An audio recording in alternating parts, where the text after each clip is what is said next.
yan lang dapat. Kung babae ka talaga. Kung lalaki ka talaga. At wag mong pangasan na tularan yung hindi mo naman kasarian o kahuri, di ba? Kung lalaki ka talaga. Kaya nga, mga kapatid, yun po, pag immoralidad, then, hindi lamang yun. Yung mga gawaing kasuklam-suklam, makikita natin dito, na yung mga gawaing kasuklam-suklam na kung saan ngayon yung talagang umiiral. Hindi lamang sa noong unang mga panahon hanggang ngayon, mga kapatid, ang tao masama na. Masama ang ugali. Ang tao gustong-gusto makipag-away, gustong makipag-tismisan. Di ba? Ang tao ngayon, sakim. Gustong-gusto sa kanya lahat. Walang kakontentuhan ang tao ngayon, mga kapatid. Ano pa ba? Ang tao gusto-gusto ng kalayawan. Gustong-gusto makipag-party dyan. Kung ano-ano ang ginagawa ng tao. Talagang kasuklam-suklam na ngayon ang ginagawa ng tao. Na kung saan ipinapakita lang nila na wala silang takot sa Diyos. Ipinapakita lang nila na parang hindi nila kailangan ng Diyos. Wala silang takot sa kaparusahan nila. Wala silang takot sa kanilang mga ginagawa. Sige pa rin, parang wala silang konsensya. Pero mga kapatid, tayo, sabi nga, noon baka kabilang din tayo sa kanila. Pero salamat, ito po yung dapat natin pagpasalamat, na kung saan, kabilang man tayo noon sa kanila, na tulad po na sinasabi po ni Apostol Pablo, mga kapatid, na nire-review lamang po niya ang kalagayan noon ng mga taga-Episo, na kung saan sila po, sabi niya, ay noong mga unang mga panahon, noon ay kabilang kayo sa mga ganito, ganyan na mga makasalanan. Pero napakaganda po yung sinabi niya sa 5. Tayo binuhay niya kay Kristo kahit noong tayo'y mga patay pa dahil sa pagsuway. Sa ating pagsuway. Na kung saan ipinakita niya doon yung kalagayan nila dati, pero ngayon, dahil tayo po ay nakipag-ugnayan sa Diyos, kumikilala tayo sa Diyos, mayroon tayong relasyon sa Diyos at pananampalataya, hindi na po tayo tulad nila. Kumbaga yung karumian, yung kasalanan, natin, mga kapatid, ay lininis ng Diyos. Yun po ang kagandahan dito. Dati tayong napakaruming basahan sa harapan ng Diyos. Kanal tayo noon. Kasi lang paglublubnakan na tayo iti baka. Kasi kumayarig tayo nga, nakarugrugit tayo, kakapsat. Ngem, gaputi asi, kan ayat iti apo, nga nangisalakan ka dati, nang pili ka tayo, nalinisan tayo kakapsat, saan tayo kakabilang kadakwadan. Kung hindi na po tayo kabilang sa kanila, ibig sabihin, wag na po na sana natin ginagawa yung ginagawa po nila. Amen. Taliwas na sana yung ginagawa natin sa ginagawa nila. Dapat yung mga ginagawa natin pawang kapurihan, karangalan, at naitatas lamang ang Diyos sa ating mga buhay. Then, hindi lamang po yun, kagawaing kasuklam-suklam. In the book of Galatia, chapter 5, 29, ay 19 to 21, tinalakay din po natin diyan, mga kapatid, at nakita po natin yung mga pagkakasala ng tao na kung saan makikita natin, di ba? Yung pita ng laman, yan po yung kasalanan sa katawan, na kung saan itong pita ng laman na ito, itong pinananahan, di ba? Itong natura na makasalanan, mga kapatid, ang ninanais nito ay puro kahalayan, mga kapatid. Puro kasamahan, puro mga kapatid ito. Kaya nga sabi sa Galatia, dapat ang Espiritu ng Diyos ang pagyarihin mo, hindi yung pita ng laman. Kasi kung ito ang nasusunod, ibig sabihin mga kasamaan ang nagagawa mo. Pero kung ang Espiritu ng Diyos, tayo na bilang mga iniligtas na ng Diyos, dapat ang Espiritu ng Diyos ang gumagabay at nag-iingat sa atin. Siya dapat yung patnubay natin. Ginagawa nating patnubay at patuloy nating inihiling sa Diyos, ipinapanalangin sa Diyos na patuloy tayong patnubayan ng Kanyang Banal na Espiritu upang malayo po tayo sa kasamahan. Kasi nga, ang katawang ito ay talagang pinananahan ng kasamaan. Di ba? Nagkakaroon tayo ng kasalanan sa ating pag-iisip na kung saan, di ba? Sa mga nakikita natin, lalong-lalo na sa panahon ngayon, modern, alagang, ano ba yung isa pang term na liberated na ang, na kung saan yung mga babae ngayon, di ba? Alam natin na ang mga lalaki, ang kainahan, isa sa mata. Na kung saan, yan, once na nakakita ng sexy, kaya, di ba, mag-iisip na yan, kung magkakasala na. Yun talaga, isang, ngayon, di ba, yung mga napapanood, lalo sa internet, ngayon, talamak na yung mga kaluswaluswang kasuotan o mga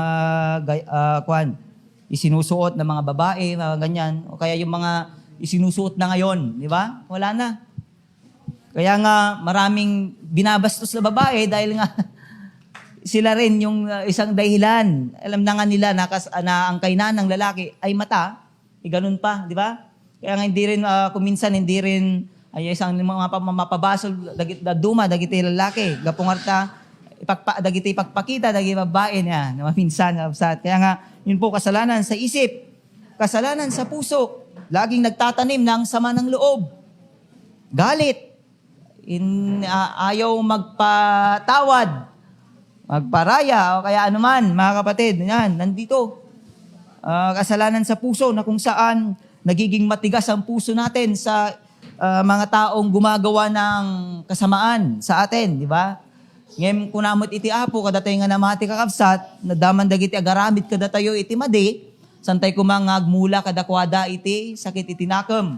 No dikot pakawanan tayo isuda, ayatan tayo isuda, ikararag tayo isuda, nga ni Apo Diyos timang balbaliw. Kun kunanamat kakabsat, di ba?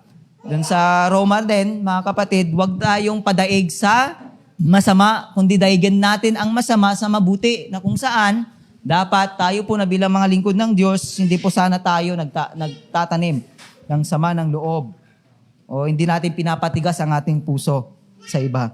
Kasi ang Diyos, mga kapatid, di ba? Ang Diyos na lamang po ang ating example na kung saan ang ating Panginoong Jesucristo, ang ating Panginoong Diyos, minahal tayo kahit na makasalanan tayo, kahit na gumagawa tayo ng masama sa kanyang harapan. Pinatawad pa rin tayo. Siya pa rin yung nag-alay ng kanyang buhay para tubusin tayo. Pinakita niya ang kanyang kapagmamahal at dapat ganun din po tayo. Then kasalanan laban sa Diyos. Alam natin yan, mga kapatid. Taliwas sa kagustuhan ng Diyos na ginagawa ng tao. Alam natin ang mga kagustuhan ng Diyos ay pawang sa kabanalan, mga kapatid. Pero ang ginagawa ng tao, kasamaan. Kaya nga, yan, nagkakasala tayo sa Diyos. At ganoon din po sa atin. May mga panahon na tayo po ay nakakagawa ng taliwas sa harapan ng Diyos. Pero pawin natin yun, humingi tayo ng tawad at patatawarin tayo ng Panginoon. Then, kasalanan laban sa tao. Na kung saan, ang tao, sabi ko nga kanina, gustong-gusto, isa sa natura ng tao, gustong-gusto makipag-away. Yan. Kasalanan laban sa tao. Gustong-gustong sirain. Kung may mga nakikitang tao na umaangat, ayun, gapuiti ko na kapsat, tawag nan, imon na, dadalin na, kalas yay kuma. Then, sa pahayag, 21, verse 8, hindi mananampalataya sa Diyos. Isa po sa kasuklam-suklam sa Diyos, hindi po pananampalataya sa Kanya. Yung mamamatay tao at sinungaling, na kung saan ito yung mga characteristics ng kaaway o katangian ni Satanas, di ba? Siya ay naparito upang pumatay at magnakaw. Siya ang Diyos ng kasinungalingan, di ba? Si Satanas. In the book of John 8, 20, basta sa John chapter 8, 38 makikita natin doon na si Diablo, si Taning ay ama ng kasinungalingan. Na kung saan, kung tayo po ay nagsisinungaling, ibig sabihin, kabilang pa tayo kay Satanas na mamayani pa sa atin, mga kapatid. Kaya nga, iwaksin natin ang mga bagay na ito. Mamamatay tao. Hindi mananampalataya sa Diyos. Now, darako na po tayo sa ikatlo. Ano-ano ang kalagayan o ano-ano ang spiritual na kalagayan ng tao? Siya ay napailalim sa prinsipe ng kasamaan. Siya ay napailalim, sabi niya sa ating teksto. Dito po sa 2b. Yan. Sabi niya, ang spirit, sabi niya dito, Sinusunod ninyo noon ang masamang takbo ng sanlibutan ito at napailalim kayo sa prinsipe ng kasamaan. Satanas. Siya ang prinsipe ng kasamaan, mga kapatid. Wala nang iba. Yan. Sa mga unang panahon pa lamang, si Lucifer, yan, si Satanas, nung siya po ay nagrebelde sa Diyos, nung siya po ay nagrebelde, di ba? Pinalaya siya sa kalangitan, kasama ng kanyang mga naikayat na magrebelde sa Diyos at itinapon sila, mayroon sa impapawid, mayroon sa lupa, puno, dagat at anuman, na kung saan ngayon sila po yung namamayani. Sila po yung may kapangyarihan. Yan. Sila po yung namumuno. Dito sa sanlibutan, parang namumuno dito sa sanlibutan, kaya nga namamayagpag ang kasamaan, mga kapatid. Kanyang mga kampon sa Episo chapter 6 verse 12, mga kapatid, sabi dito, tingnan natin, dito po sa huling chapter ng Episo, verse 12. Sabi niya dito, sapagkat ang kalaban natin hindi mga tao. Yan. Ang kalaban natin, sabi niya dito, take note sapagkat ang kalaban natin hindi mga tao. Yan. Kundi mga pinuno. Sabi niya, pinuno. Sino kaya yon? Mga may kapangyarihan at mga tagapamahalaan ng kadiliman na mamayani sa sanlibutan ito. Ang mga ukbong espiritual ng kasamaan sa impapawid. Si Lucifer o si Satanas, kasama ng kanyang kampon, 1/3 angels of the heaven, manungatang milyon dayjay, o bilyon, kasanunga takado. Awang matinay ko na iti Biblia, no, kasanukado ti ang angel niya, kalsat, awang matinay ibaga, no, mano ti bilang da, i-compute talangan, ibawas tayo 1/3 kuman, kahit mamuan tayo. Ibig sabihin, ado siguro, di ba? Gamin ko na naman iti Biblia, dagigimal alian, sa lang nga may maysa nga demonyo, dapat 7, tapos 7 times 7, alagado, ibig sabihin marami. Sila yung mayroon silang kapangyarihan, sila po yung namumuno sa sanlibutan. Kaya nga ang tao ngayon, napakahirap niyang lumapit sa Diyos, di ba? Napakahirap kahit na lagi mong pinagsasabi. Tayo po na mga Kristiyano, di ba? Dadagijay ngay bagbagaan tayo, mayroon po tayong mga sinisiran, pero kahit anong pilit natin, even sa ating family, yung tatay, nanay, mga kapatid, kung minsan, di ba, araw-araw, o lagi mo siyang pinapanalangin, lagi mo siyang pinagsasabihan na punta ka na sa church, magselbi ka na sa Diyos, ganito, ganyan, pero wala pa rin. Hanggat hindi kumikilos ang Panginoon, hanggat hindi kumikilos ang Banal na Espiritu, yan, ang kasamaan o ang si Satanas o ang kanyang kampon, siya pa rin yung namamayani o nagdidekta sa taong yon. Ayaw pa rin niyang maliwanagan, ayaw pa rin niyang tumalima sa Diyos, sumunod sa Diyos, maglingkod sa Diyos. At talamak, mga kapatid, at makikita natin na talagang makapangyarihan ang kaaway. Kasi sa dinami-rami nating mga tao sa mundong ito, di ko lang alam kung may 1/4 tayong naninilbihan sa Diyos.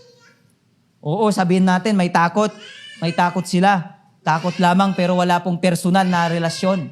Nandun lamang kilala nila ang Diyos, kilala nila ang Diyos pero hindi sila naniniwala o hindi sila nananampalataya o wala silang personal na relasyon. Alam lang nila na may Diyos. Kaya nga, patuloy pa rin sila sa kasamaan, mga kapatid. Patuloy pa rin sila ang gumagawa ng kasamaan na kung saan nandun yung kaaway na nagdidikta.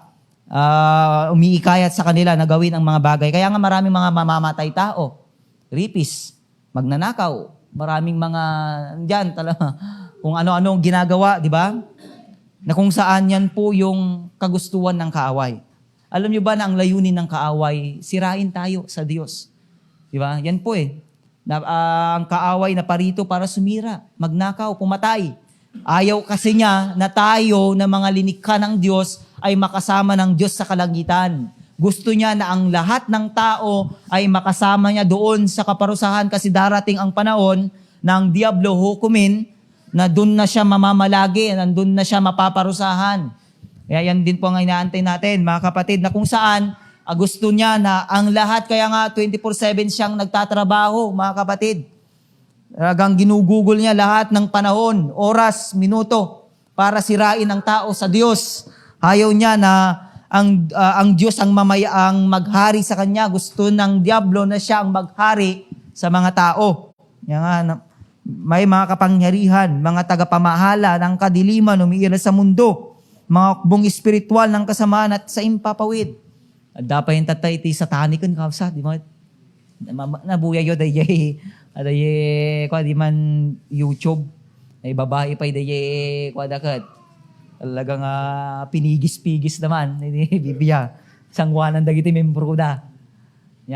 Makita tayo dito, makikita natin yung talagang kasamaan na umiiral sa mundo, na talagang makikita natin na ang kampon ni Satanas ay talagang kumikilos na may kapangyarihan. Sabi dito, hindi po tao ang kaaway natin. Ibig sabihin, pag ang tao man ay nagkasala, mga kapatid, dapat mahalin mo pa rin siya.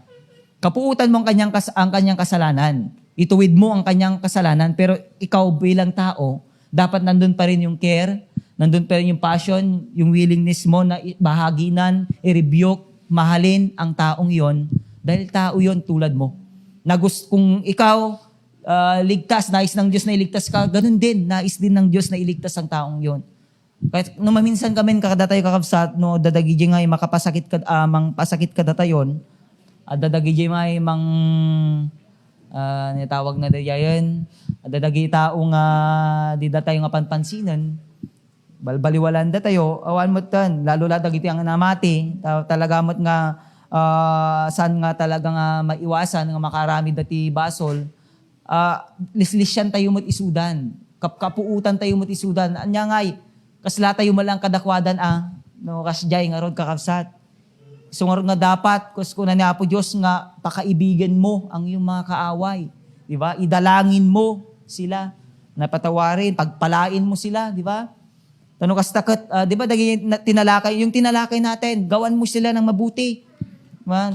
Pag sila'y nagugutom, pakainin mo. Pag sila'y nauhaw, painumin mo para ma-realize da, ma-amiris da, kat mabaindan ton. Yan. Hindi da kanto nga paunan, kundi ayatan da kanton, baka dumtong iti panahon, makadwam to isuda diti churchsen. Kasi kung nakaride, numaminsan kada tayo iti rason, tayo po yung nagiging rason, kuminsan, kasi dahil tayo po yung nagiging rason na hindi po pumupunta yung iba, mga kapatid. Kasi ipinapakita na din natin sa ating ugali na hindi karapat dapat. Di ba? Kuminsan makitaan da tayo saan nga nasayaat, kakalsat. Nga ugali, so nga andan nga umayen. At si tayo ti maminsan nga rason, nga apay nga saan umumay, dagiti da dumangem. Kakabsat, i-desert tayo, ikararag tayo, nga kanayon, nga ni Apo Diyos, balbaliwan na titunggal maysa. Nga ipakita na nga talaga, nga dayag na. Kat nga characteristics na Apo Diyos, makita ko makada tayo, tano kasta, no makita da kakabsat, dahi talaga characteristics na Apo Diyos, nga naayat mapagpakumbaba, matulungin, aminin na asin na ima kadakwan ay talaga sigurado kadagiti makasalamuha tayo even dagiti mangpadpadakas kada tayo makita da nga talaga nga ni Kristo te namamayani nagahari sa ating buhay anda kakabsat nga awan iti rason nga di da tayo nga matanggihan kakabsat no awisin tayo isuda kasabahan tayo isuda talagang agdingig da maawis tayo. Then dan tayo pa'y kabsat. Ang diablo ay gumagawa na ngayon sa buhay ng mga tao. Alam natin mga kapatid, hindi lamang ngayon, noon pa lamang, talagang ang kaaway ay isa po sa mga taktika niya, tinutukso niya ang mga tao. Tukso, mga kapatid. Ayan, laging tinasabi ni Pastor, di ba, yung kanta ni, hindi mali yun, yung tukso, layon mo ko. Ang tukso talaga ay malapit yan. Habang ikaw ay nabubuhay, habang ikaw ay nabubuhay, nandyan na ang tukso. Maraming tukso, mga kapatid.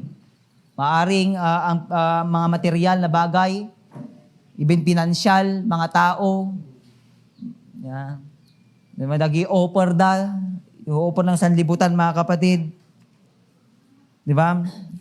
Marami pong mga kaparaanan ng kaaway para tuksuin ng tao. Isa sa kung talaga ng tao, di ba? Isa sa mga tuksong napapatangay ang tao sa pinansyal.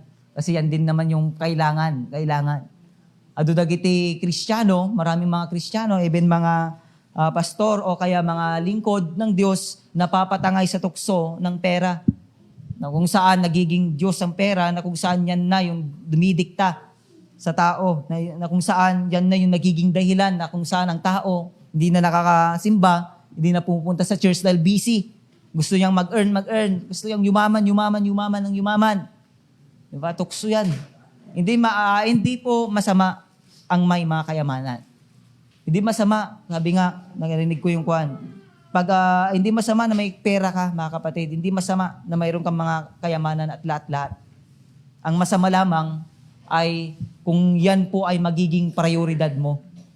Yan po yung nasusunod na. Yan na yung nagiging dahilan na hindi ka nakaka-church, hindi ka nakakapunta sa church, hindi ka nakapaglingkod sa Diyos. Ado dagi kasdi eh. O kaya yung trabaho mo, di ba? Busy, one at a time. Yan. O kaya family, minsan, kapsat. Mas marami, busy ka sa family mo. Di ba? Ado, even sa mga, yung mga tukso pa, mga bisyo, chismes, alak, sugal, kalayawan, at iba pa. Marami mga kapatid na kung saan ginagamit yan ng kaaway. Even mga sakit, karamdaman, at iba pa. Problema, at iba pa. Yan. Tinutukso niya ang mga tao. Tinatakot niya ang mga tao. Kitaan nyo kakapsat. Di ba, kunada, dagi na nakakita, tasyakot, anak pa yung mga nakakita, yung pugot kakapsat. So nga, dagiti tao, di ba, na mabubutang, madida nga rumaran iti rabii. Yeah, madida nga rumwar, takunada nga rod, baka dati makita da nga pugot, kakapsat. Ang multo, mga kapatid, hindi kanyan hindi na ka masaktan dayta, kakapsat. Yeah. Wilang iti kabusor dayta, bungad na ka, butangan. Isungar nga ado dagiti man nagbuteng, kakapsat.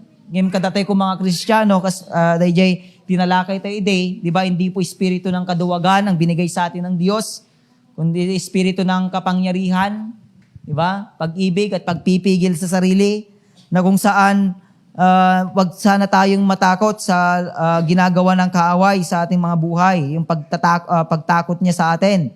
Kaya dagparang white lady, dagparang tikbalang, kadanyaman pay, sirena, kadanyaman pay.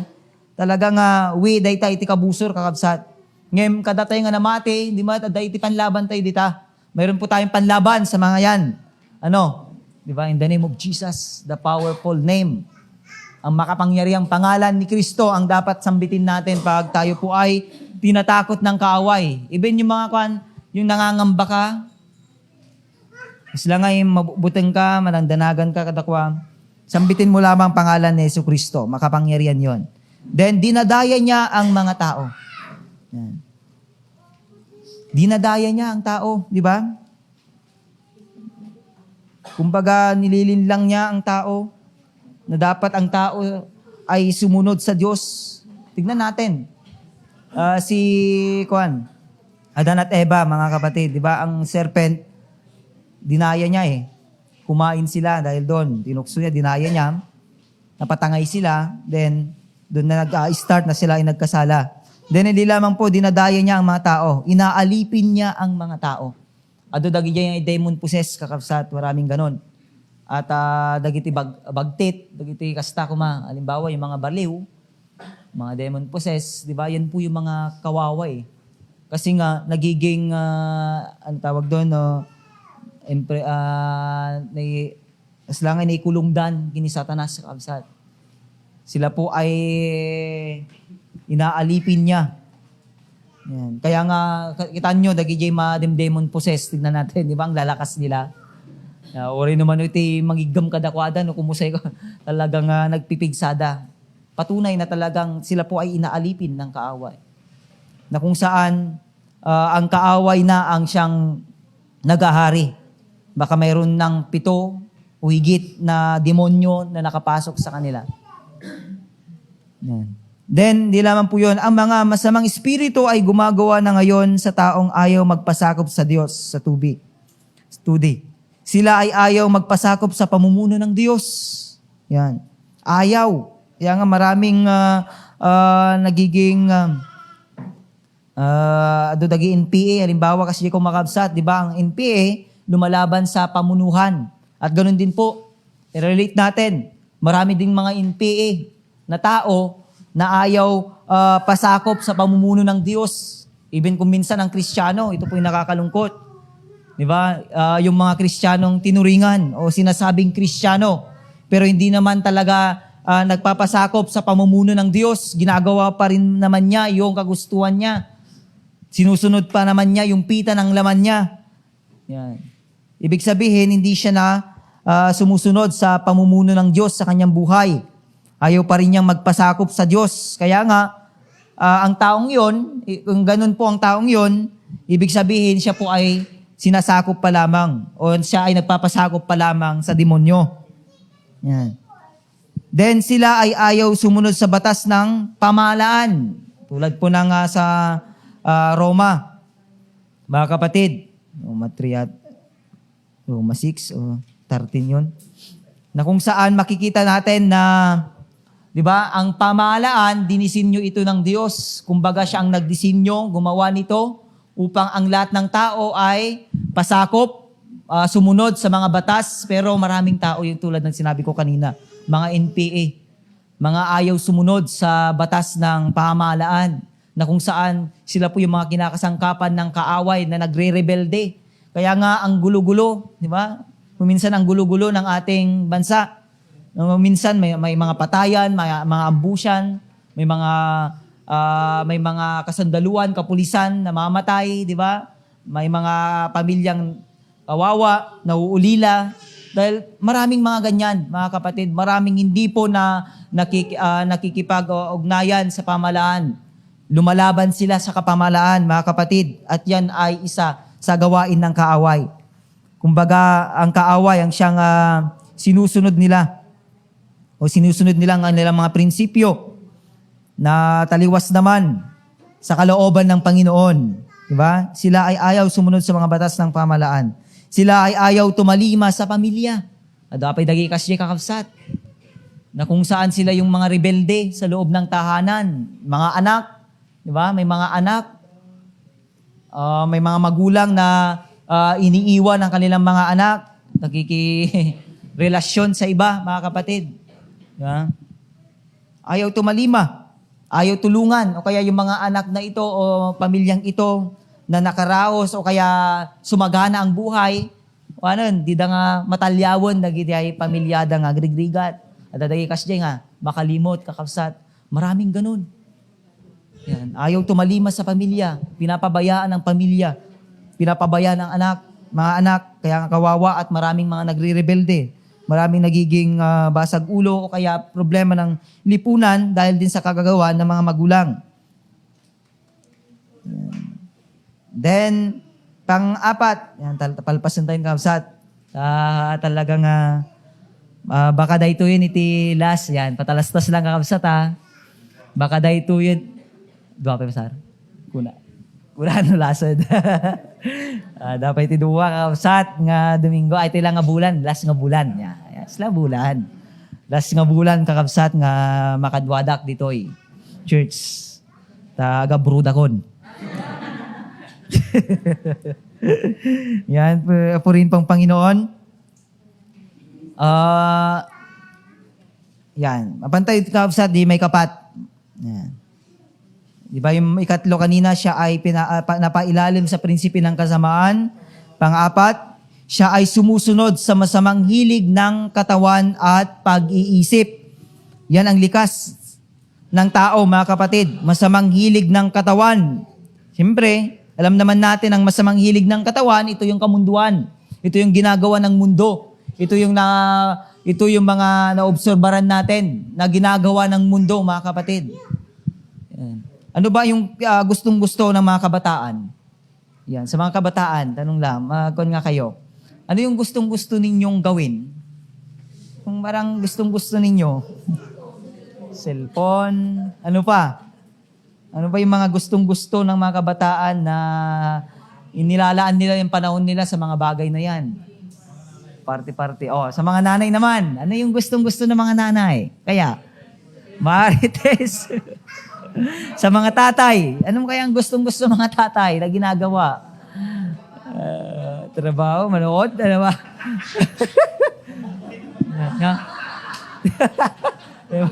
Ano kaya ang gusto-gusto ng mga tatay? Maglaba? Uminom? Manood ng sabong? Makigon sa sabong? Manood naglaba? Di ba marami, mga kapatid? Kung titignan po natin, kung isa-isa natin, napakarami ang ginagawa ng sanlibutan. Napakarami yung mga imoralidad, napakarami yung kasamaan, yung mga kasuklam-suklam na ginagawa ng tao dito sa mundo, mga kapatid. Dapat dagi tao tatang pumatay lang, naging ay iaalay da, dagi yan nakda, niya. At dagi kasjay kakapsat. Ginagawang alay ang mga anak, pinapatay ang mga ganito-ganyan. Na isang kasuklam-suklam. Di ba ang buhay ay hawak ng Diyos, ibinigay ng Diyos, na dapat siya lamang yung kumuha niyan. Yeah. Maraming nagpapakamatay. Kasi nga dahil na in despair. Maraming mga adventure, gustong-gusto ng mga kabataan, yung mga adventure. Adventurer yung mga kabataan. Yung mga nanay, siyempre, yung chismis. Tatay naman, yung mga bisyo. Na kung saan, mga kapatid, yan po talaga yung nakikita at nangyayari. Kamunduan, then kalayawan. Nasusunod yung kagustuhan. Parang presya na gawin lahat ng kanyang gusto. Na parang walang dapat pumigil sa kanya. Walang dapat against sa kanya. Talagang kung gusto niyang gawin niya talaga. Malaya siya. Yeah. May kalayawan. Then, masamang pag-iisip, galit, puot sa kapwa, galit at puot sa kapwa. Diba? Yan po. Maraming ganyan, maraming tao na napapailalim napapailalim sa galit at puot. Yan. Kada tayo kakabsat, tayo po dito. Mayroon pa ba tayong galit, puot sa ating kapwa? Ay, posible. Kakabsat, no one. Minsan. Diba? Dagida duma, kakabsat. Ngem kadatay nga namati, saan kumakasya nga talaga. Dapat hindi po tayo nagtatanim ng sama ng loob at galit sa ating mga puso. Kasi nga, pag mayroon kang galit at puot, ang magiging cause yan, yan ay magiging dahilan ng, baka darating yung panahon na sasaktan mo siya, darating yung panahon na papatayin mo siya, siyempre gagawin, kung ano yung ginawa sa'yo, yun din ang gagawin mo sa kanya. Pag binato ka ng bato, ganun din, babatoy mo rin siya ng bato. Pero tayo na bilang mga Kristiyano, alam natin yung kasabihan na pag binato ka ng bato, dapat ang ibato mo sa kanya, tinapay. Yan. Kung binato ka ng kasamaan, ang dapat ibato mo sa kanya, kabutihan. Yan ang Kristiyano. Yan tayo mga kapatid. Galit at puot sa kapwa, dapat iwaksin na po natin. Pangarap na hindi maganda. Diba? May mga ganyan. May mga pagnanasa. O kaya yung balak na patayin. Na man makitkitam di karurod mo. No makitkitam da yung kagurguram la tao. Di ba? Dumta di nga mapanunot mo nga barsakan. Mapanunot mo nga paltugan. Mapanunot mo nga pilidan. Nga nakasjay ko mga kapsat. Di ba? May mga balak ka na gustong yung ay balbalakam nga talaga nga dangran. Kumbaga daita nga tao. Ngayon saan ko mga kasjay kapsat. Iwaksin natin, talikuran natin ang mga yan. Huwag natin pag-ariin yan sa ating puso't isipan. Masamang pagnanais sa tao. In the book of 1 John chapter 2, verse 15 to 17, tignan po natin. 1 John chapter 2, verse 15 to 17. Yan. Sabi dito, huwag ninyong ibigin ang sanlibutan o ang mga bagay sa sanlibutan. Sabi niya, ang umiibig sa sanlibutan ay hindi umiibig sa Ama. Sabi po ni Apostle John. Sapagkat ang lahat ng nasa sanlibutan, sabi niya, ang nakapupukaw sa masamang pita ng laman. Ang mga nakatutukso sa paningin. Yan, yung kanina, yung gawain ng kaaway. At ang karanyaan sa buhay. Yan. Ay hindi nagmumula sa Ama, kundi sa sanlibutan. Mapaparamang sanlibutan at lahat ng kinahumalingan nito. Ngunit, sabi niya, ang sumusunod sa kalooban ng Diyos ay mabubuhay magpakailanman. Mga kapatid, mabubuhay magpakailanman. Tayo po yun. Kada tayo dayjay, kapsat nga namati, iti apo. Kaya nga yung warning po dito ni Apostle John, wag natin daw pakaibigin ang sanlibutan o yung mga ginagawa dito sa sanlibutan o yung mga makamundong mga gawain na kung saan tinatalakay natin. Di ba? Iniibig ng Diyos ang tao. Ay, saan ba yan? Yan. Ngayon dito, masamang pag-iisip. Masamang pagnanais ng tao. Masamang nasa ng laman. Masamang tingin ng mga mata. Pagmamalaki kung ano ang mayroon siya. Maraming taong ganyan, nagmamalaki. Kumbaga, ipinagmamalaki yung mga achievement niya, di ba? Mga nagawa niya, mga naangkin niya. Kumbaga, ang tao, isa po sa likas ng tao, pride, ma-pride, di ba? Wala na, nung siya po ay umangat, taas noon na siya. Maraming taong ganyan. Maraming, even mga Kristiyano kung minsan. Maraming tao na noon na naghihirap siya, talagang kung sino-sino yung nilalapitan, di ba?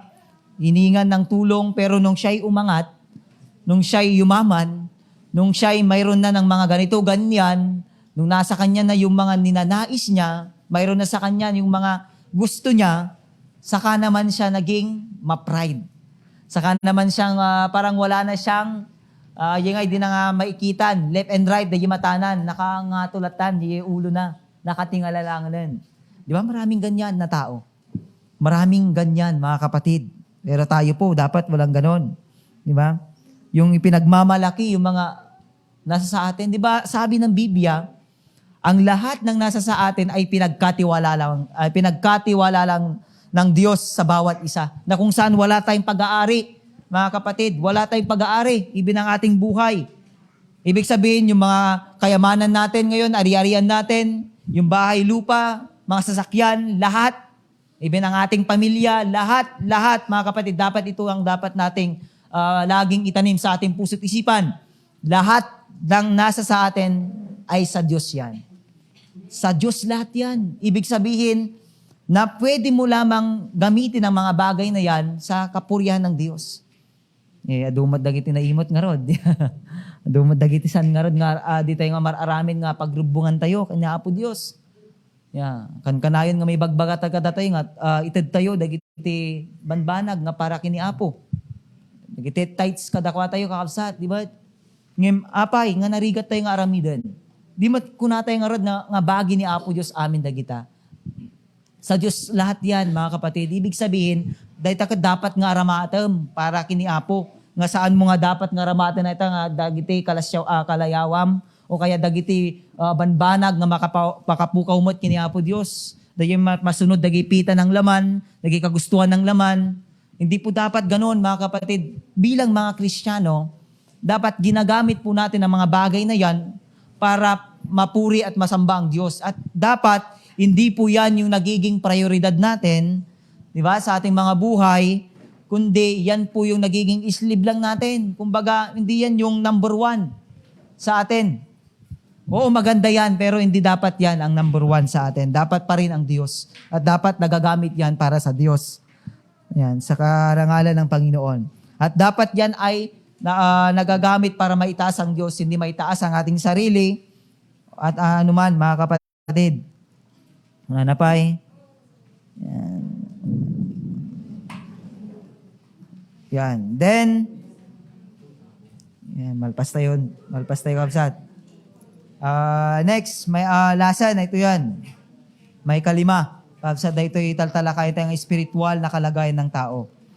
Yung unan noon na tinalakayan siya ay patay sa espiritu, siya ay sumusunod sa masabang takbo ng mundo, Yung ngayon, siya ay napailalim sa prinsipe ng kasamaan.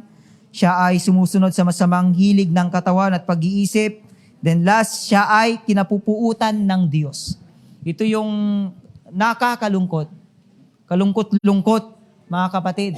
Alam niyo ba, na tayo po ay naibilang sa mga kinapupuutan noon ng Diyos.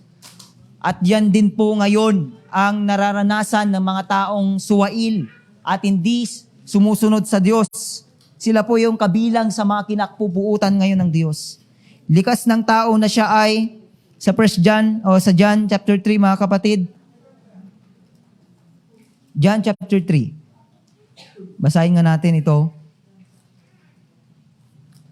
Dito po sa conversation ni Nicodemus at ng ating Panginoong Hesukristo.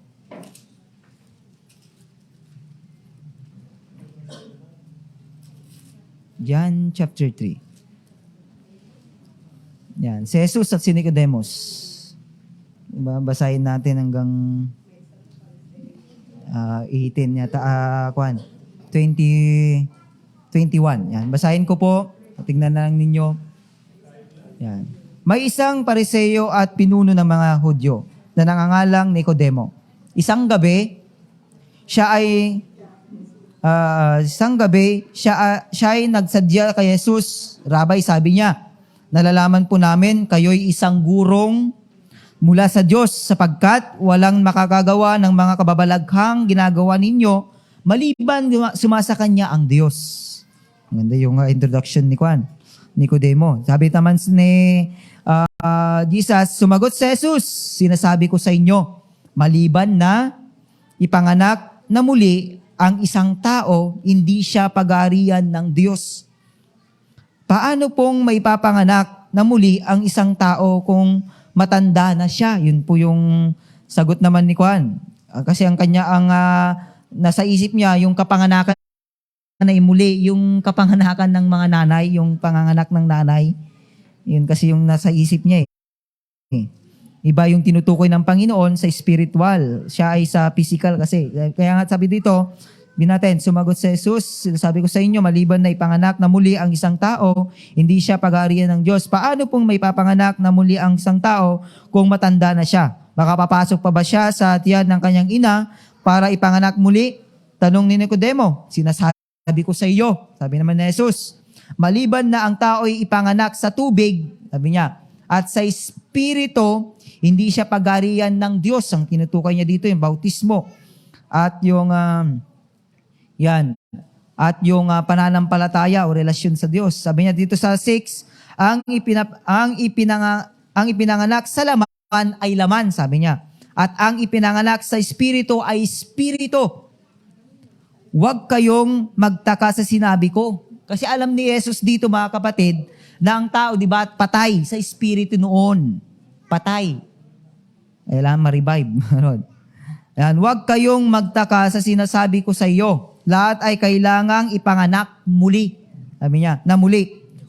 Umihip ang hangin kung saan ibig at naririnig ninyo ang hugong nito, ngunit hindi ninyo alam kung saan nanggagaling at kung saan naparoroon. Gayon din ang bawat sabi niya, ang bawat ipinapanganak sa espiritu, paano pong mangyayari ito? Tanong ni Nicodemo. Sumagot si Jesus, guro pa naman kayo.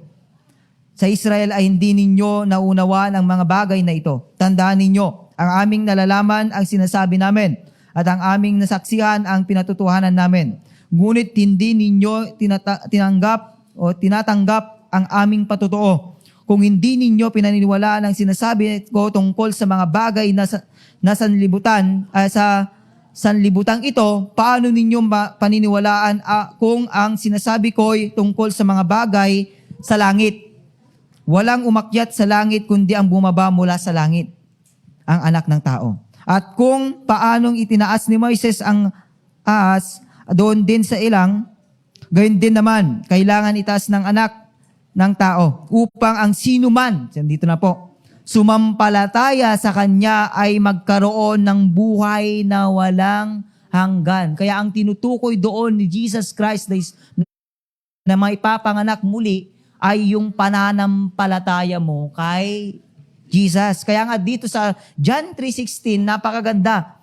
Dito sabi niya, gayon na lamang, sabi niya, ang pag-ibig ng Diyos sa sanlibutan, kaya ibinigay niya, sabi niya, binigay niya ang kanyang bugtong na anak upang, diba, ano sabi dito? Upang ang sumampalataya sa kanya hindi mapahamak, kundi magkaroon ng buhay na walang hanggan.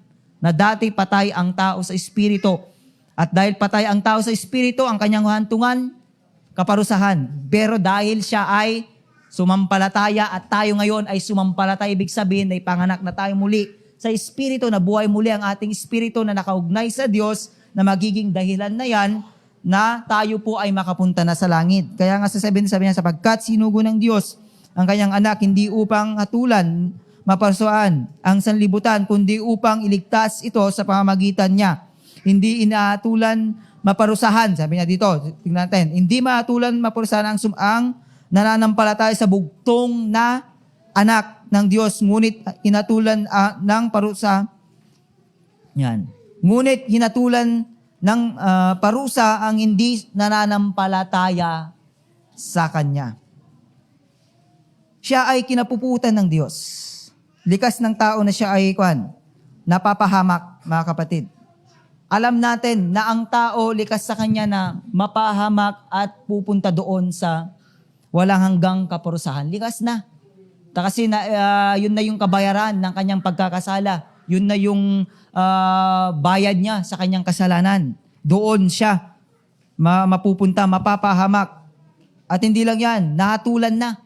Diba? Na ang tao pupunta doon sa imperno. Yung una, yung napapahamak sa John 3:16, di ba? Mapahamak, sabi niya doon na gayon na lamang upang ang sumasampalataya sa kanya hindi mapahamak, kasi alam niya natulan na mapapahamak ang tao. Then natulan na sa 18 naman hindi na inatulan, maparusahan kasi mayroon na hatol sa kanya yung mga taong hindi po sumusunod sa Diyos. Then napailalim sa puot ng Diyos. 3:36. Sabi niya dito, ang nananalig sa anak ay may buhay na walang hanggan, ngunit ang hindi tumatalima sa anak, hindi magkakaroon ng buhay. Mananatili sa kanya ang puot ng Diyos. Puot ng Diyos. Diba? Napailalim sa puot ng Diyos. Ito po yung kalagayan ng tao. Ito po yung dahilan kung bakit ang tao ay kinapupuutan ng Diyos. Pero, may pero po dito, ito po ang kagandahan. Tayo po na bilang mga mananampalataya sa Diyos, mga kapatid, tayo po na tumatalima sa Diyos, may relasyon sa Diyos, sumasampalataya sa Diyos, hindi na po tayo mapapahamak. John 3:16, kasi may pananampalataya na tayo. Then, hindi na po tayo hatulan doon sa imperno.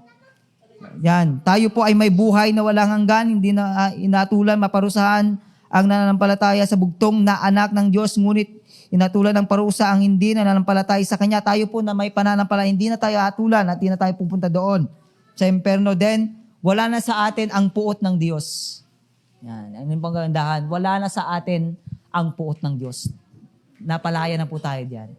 Noon lamang, kabilang tayo sa mga yan, mga kapatid. Noon lamang, tulad tayo ng iba, na sila po ay kinapuputan ng Diyos, ganun tayo noon. Pero dahil sa kagandahang loob ng ating Panginoon, dahil hinanap tayo ng Diyos, pinili tayo ng Diyos, may pananampalataya tayo sa Kanya, relasyon tayo sa Kanya, hindi na po tayo tulad nila. Dapat niyang maranasan ang kalikasan ng Diyos. Ito po dapat, mga kapatid. Dapat na niyang maranasan ang kalikasan ng Diyos. Dito rin po sa John, di ba, sa John 3:16, yung pag-ibig, na kung saan inibig ng Diyos ang tao.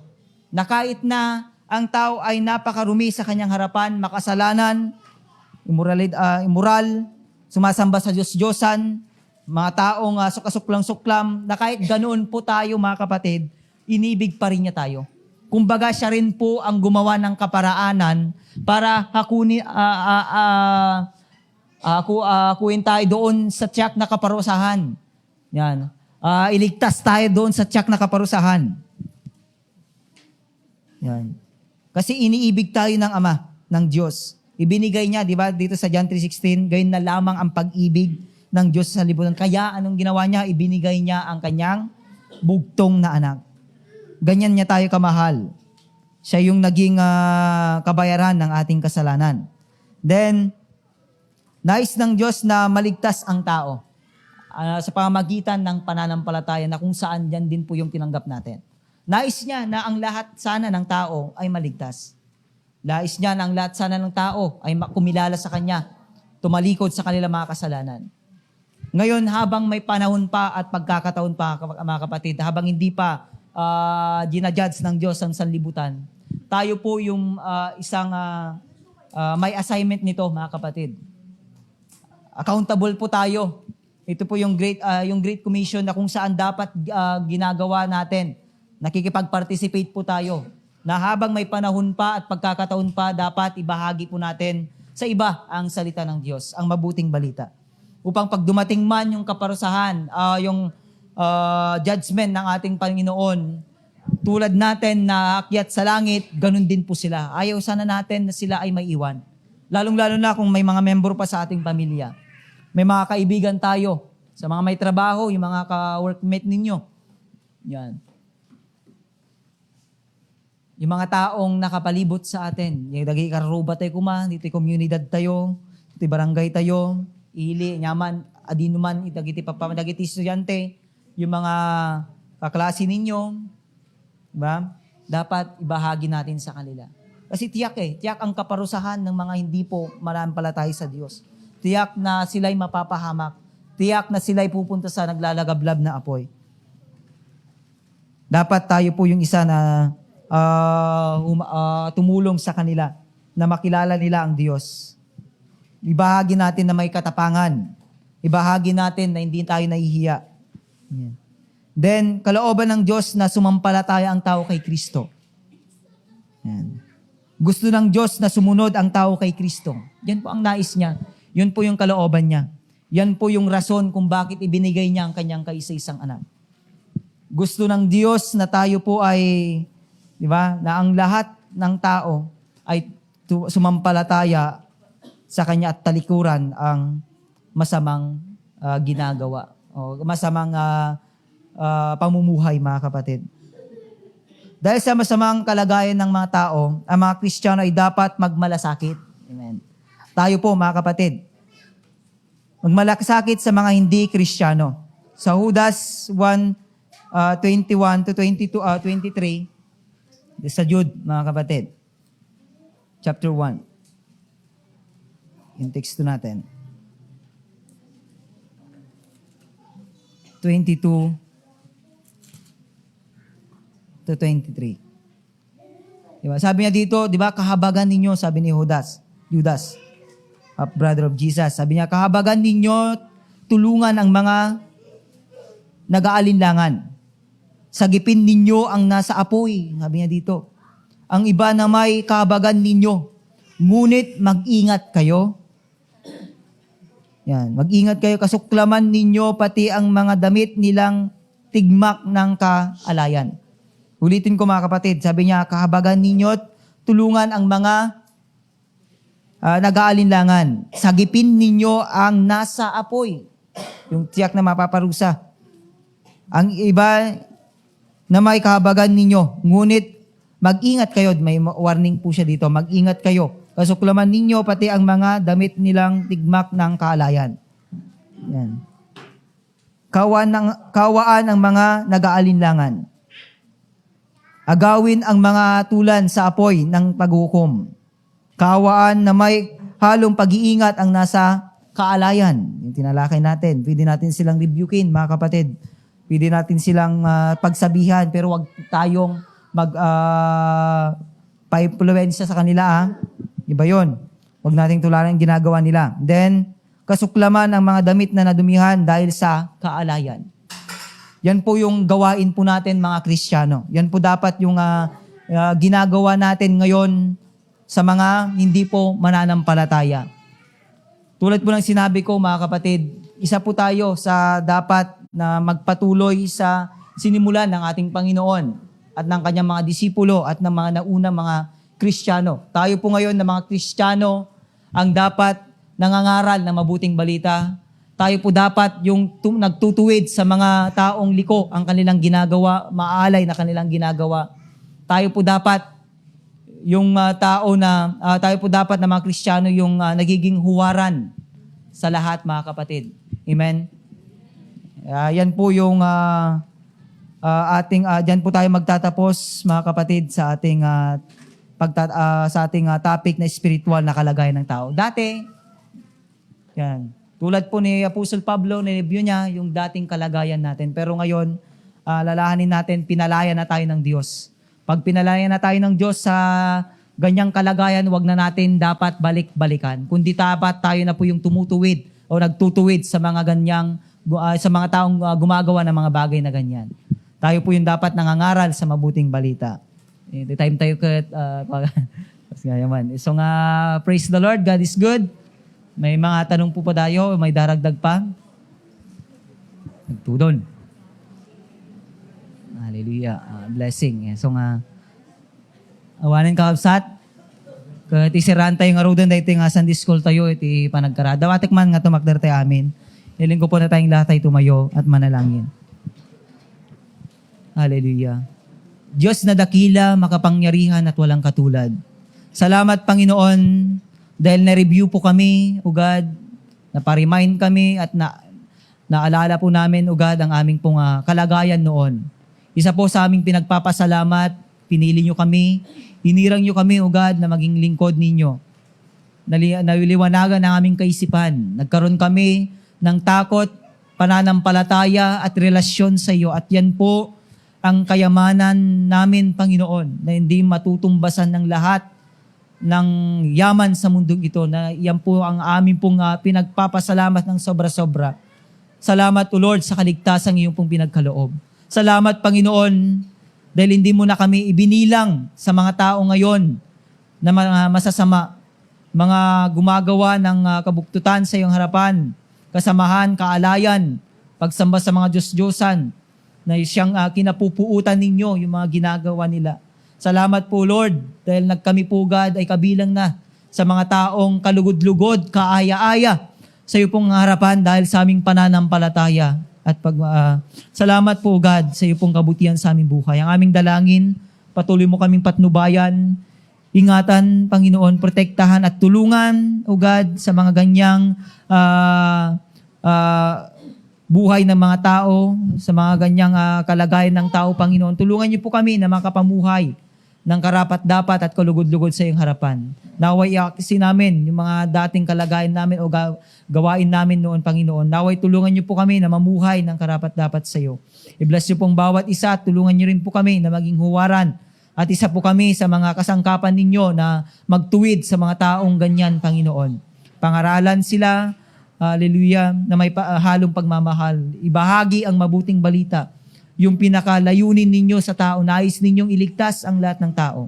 Sa pamamagitan namin, Panginoon, willing po kami na maging instrumento po ninyo na may bahagi namin sa kanila ang mabuting balita na kung saan yan po yung ikaliligtas ng lahat ng tao na pag sila'y tumalikod sa kanilang kasalanan, sumampalatay sa iyo, Panginoon, tiyak, O God, na mapapatawad sila at magkakaroon sila ng buhay na walang hanggan sa inyo. Kaya Lord, salamat po. Patuloy mo kami patnubayan sa araw na ito. Darako kami sa ikalawang gawain. Patuloy mo, Panginoon, na pakabasbasan ang lahat na yung gagamitin at patuloy mong iparanas sa amin ang iyong kapangyarihan. Ang iyong banal na espiritong pupuspos sa bawat isa. Salamat po sa iyo lahat ng papuri, pagsamba at pasasalamat. Ito ang aming dalangin sa mga pangyarihan pangalan na Jesus. Amen, amen. God bless you sa ating lahat.